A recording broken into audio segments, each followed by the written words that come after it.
14th October 2014ಗೆ ಬ್ಯಾಂಗ್ಳೂರಲ್ಲಿ ಬರ್ತಾ ಇದ್ದವ್ರೆ. ಅವ್ರದ್ದು ಸಂಘಟನಾ ಒಂದು ಗೌ ಅಂದ್ರೆ ಹಸುಗೋಸ್ಕರ ನ್ಯಾಯ ಬಗ್ಗೆ ಇವರು ಒಂದು ಧ್ವಜ ಸ್ಥಾಪಿಸ್ತಾ ಇದ್ದವ್ರೆ. ಗೌವಿನ ರಾಷ್ಟ್ರೀಯ ಮಾತಾ ಅಂತ ಅನೌನ್ಸ್ ಮಾಡ್ಬೇಕಂತ ಇದು ಮಾಡ್ತಾ ಇದ್ದವ್ರೆ. ಅದ್ರ ಸ್ಲಾಟರ್ ಇದು ಬಂದ್ ಮಾಡಬೇಕು ಇಂಡಿಯಾದಲ್ಲಿ.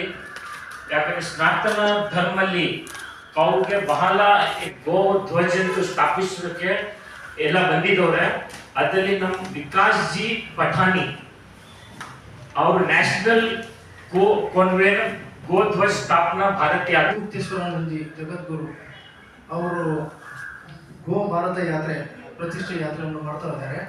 ಅವರು 14 ಅಕ್ಟೋಬರ್ಗೆ ಬೆಂಗಳೂರಿನಲ್ಲಿ ಬಂದು ಬೆಂಗಳೂರಿನ ದೇವಸ್ಥಾನದಲ್ಲಿ ಅವರು ಗೋ ಧ್ವಜವನ್ನು ಹಾರಿಸ್ತಿದ್ದಾರೆ.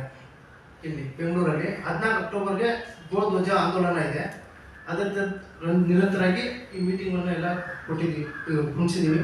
ಮತ್ತು ನಮ್ಮ ಬದ್ರಿನಾಥಿಂದ ಮತ್ತು ಈ ಸ್ವಾಮೀಜಿ ಎಲ್ಲ ಬಂದಿದ್ದಾರೆ. ವಿಕಾಸ್ ಪಾಟ್ನಿಜಿ ಮತ್ತು ಅಖಿಲೇಶ್ ಬ್ರಹ್ಮಚಾರಿ ಅವರು ಮತ್ತು ಎಲ್ಲ ನಮ್ಮ ಸ್ನೇಹಿತರುಗಳು ಎಲ್ಲ ಬಂದಿದ್ದಾರೆ. ಈ ಗೋ ಧ್ವಜ ಸ್ಥಾಪನೆಗೋಸ್ಕರ ನಾವು ಸ್ವಲ್ಪ ಹೋರಾಟವನ್ನು ಮಾಡ್ತಾ ಇದ್ದೀವಿ.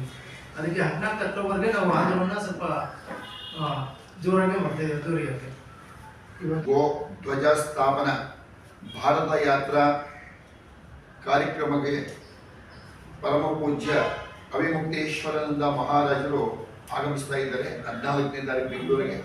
ಅದಾದ ನಂತರ ಗೋಪಾಲ್ ಮಣಿಜಿಯವರು, ಅದಾದ ಪ್ರವೀಣ್ ಜಿ ಅವರು ಬರ್ತಾ ಇದ್ದಾರೆ. ಇದಾದ್ಮೇಲೆ ಎಲ್ಲ ಬೆಂಗಳೂರಿನ ಪ್ರವೀಣ್ ಜೈನ್ ಅವರು ಸಮ್ಮುಖದಲ್ಲಿ ಈ ಕಾರ್ಯಕ್ರಮ ನಡೀತಾ ಇದೆ. ಮುಕ್ಕೋಟಿ ದೇವತೆಗಳ ಗೋಮಾತೆಯಲ್ಲಿ ನೆಲೆಸಿದ್ದಾಳೆ. ಹಾಗಾಗಿ ಪ್ರತಿಯೊಬ್ಬರು ಗೃಹ ಪ್ರವೇಶ, ದೇವಾಲಯ ಪ್ರತಿಷ್ಠಾಪನೆ, ಯಾವುದೇ ಶುಭ ಸಮಾರಂಭಗಳಲ್ಲಿ ಮೊದಲು ಗೋಮಾತೆಯನ್ನು ಪ್ರವೇಶ ಮಾಡಿಸುತ್ತಾರೆ. ನಂತರ ಗೋಶುದ್ಧಿ ಅಂತ ಹೇಳಿದ್ರೆ ಪಂಚಗವ್ಯಗಳಿಂದ ಅಂದರೆ ಗೋವಿಂದ ಬರತಕ್ಕಂತಹ ಹಾಲು, ಮೊಸರು, ಗೋವಿನ ಗಂಜಲ, ಗೋವಿನ ಸಗಣಿ ಅಂತಾರೆ. ಮತ್ತು ಇವು ಪಂಚಗೌರಿಗಳು. ಇವುಗಳೆಲ್ಲ ನಾವು ಸೆಟ್ಟಿಯಿಂದ ಹಿಡಿದು ಸಾಯಗಂಟು ಎಲ್ಲ ಕಾರ್ಯಕ್ರಮಕ್ಕೆ ಗೋವಿನ ಪಂಚಗವ್ಯಗಳಿಂದ ಎಲ್ಲ ನಾವು ಮತ್ತು ಗೋವಿನ ಮಾತೆಯಿಂದ ಎಲ್ಲ ಪದಾರ್ಥಗಳನ್ನು ಸೇರಿಸಿ ಗೋಮಾತೆಯನ್ನು ಶುದ್ಧೀಕರಣ ಮಾಡುತ್ತಾರೆ. ಪ್ರತಿಯೊಬ್ಬ ಮಾನವನು जो हमारे सनातन की मूल है गौ माता, उसको विधर्मियों द्वारा, व्यापारियों द्वारा काटा और उसके बीफ को बेचा जा रहा है. जबकि गौ माता हम सभी सनातनियों की आस्था है, हमारे धर्म की मूल है.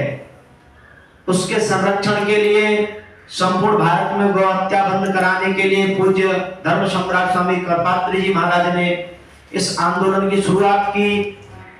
स्वामी श्री अविमुक्तेश्वरानंद जी महाराज एवं गौरव की एक सनातन के सर्वोच्च धर्मगुरु होने के नाते हमारा कर्तव्य है कि हम सभी सनातनियों को इस कलंक से बचावें. और पूज्य महाराज श्री जी अभी इसी संदर्भ में 22 सितंबर से संपूर्ण भारत के जितने भी राज्य हैं उनकी जो राजधानियां हैं उनमें एक गौ ध्वज, वृषभ ध्वज की स्थापना करने के लिए पधार रहे हैं.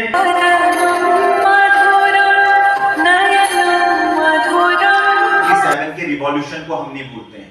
1857 में मंगल पांडे, जिस कैरेक्टर का नाम आता है, जिस शहीद का नाम आता है, उनकी कहानी इतनी सी है कि वो ये देख रहे थे कि देश में अंग्रेज हमको सता रहे हैं, हमें टॉर्चर कर रहे हैं. लेकिन मंगल पांडे ने कभी भी इसका विद्रोह नहीं किया. लेकिन कलकत्ता के अंदर में बैरकपुर की छावनी में एक दिन मंगल पांडे को ये बात पता चली कि जिस कार्ट्रिज का प्रयोग हमें कर रहे हैं जिसको हम माउथ से ಗೋಮಾತೆಗೆ ರಾಷ್ಟ್ರಮಾತೆ ಮಾಡಿಸ್ಬೇಕು ಅಂತ ಎಲ್ಲ ಈ ಸಂದರ್ಭಕ್ಕೆ ಸ್ವಾಮೀಜಿ ಶಂಕರಾಚಾರ್ಯಜಿ 14ನೇ ತಾರೀಕು ಬರ್ತಾವ್ರೆ. ತಮ್ಮ ಪತ್ರಿಕಾ ಬಂಧುಗಳಿಗೆ ಎಲ್ಲ ಹೇಳ್ತೀವಿ, ಸ್ವಲ್ಪ ಮೀಡಿಯಾದಲ್ಲಿ ಒಳ್ಳೆ ಕವರ್ ಮಾಡಿಬಿಟ್ಟು ಎಲ್ಲ ಜಾಸ್ತಿಯಿಂದ ಜಾಸ್ತಿ ಜನ ಸೇರಿಸ್ಬಿಟ್ಟು ಗೋಮಾತೆಗೆ ನಾವು ನಮ್ಮ ತಾಯಿ ಬಿಟ್ಟರೆ ಗೋಮಾತೆ ಹಾಲೇ ಕುಡಿತೀವಿ. ಹಾಲು ಕುಡಿಯೋ ತಾಯಿ ಥರನೇ ಇದೆ, ಗೋಮಾತೆನೂ ನಮ್ಮ ತಾಯಿ ಥರನೇ ಇರುತ್ತೆ.